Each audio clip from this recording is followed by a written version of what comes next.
বিসমিল্লাহির রহমানির রহিম। আসসালামু আলাইকুম, সবাই কেমন আছেন? হঠাৎ দেখি বিকেলে টিপ টিপ বৃষ্টি পড়তেছে, তাই ভাবতেছি যে কিছু একটি বানাই।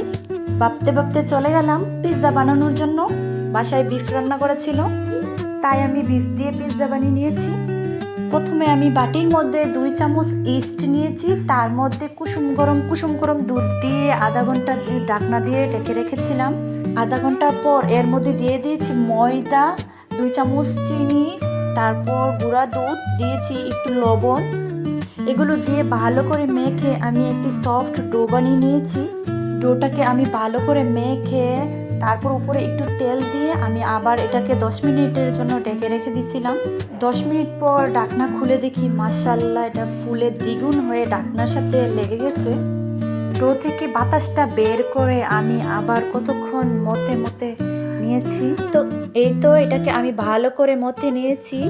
তারপর আমি নিয়েছি একটা স্টিলের প্লেট, তার মধ্যে ডোটা দিয়ে আমি হাত দিয়ে চেপে চেপে একটি রুটির মতো বানিয়ে নিচ্ছি। এখন এটাকে আমি হাত দিয়ে চেপে চেপে পিৎজা শেপ দিয়ে নিচ্ছিলাম। তারপর কাঁটা চামচের সাহায্যে দাগ দিয়ে নিচ্ছিলাম। এখন এটার মধ্যে দিয়ে দিয়েছি টমেটো সস। আমার বাসায় পিৎজা সস ছিল না, তাই আমি দিয়েছি টমেটো সস। দিয়ে ভালো করে মেখে নিয়েছি। তারপর দিয়েছি বিফটা আমি আগে থেকে রান্না করে নিয়েছিলাম। বিফটাকে আমি ছোটো ছোটো করে কেটে তার মধ্যে পেঁয়াজ কুচি, গাজর কুচি দিয়ে ভালো করে রান্না করে নিয়েছিলাম। তারপর আমি সাইডে দিয়ে নিচ্ছি ডিমের কুসুম। শেষে আমি দিয়ে দিয়েছি গ্রেট করে চিজটা ভালো করে দিয়ে দিয়েছি। দেখতে কালারটা খুব সুন্দর হয়েছিল। তারপর আমি চুলায় একটি পাতিল গরম করে রেখেছিলাম।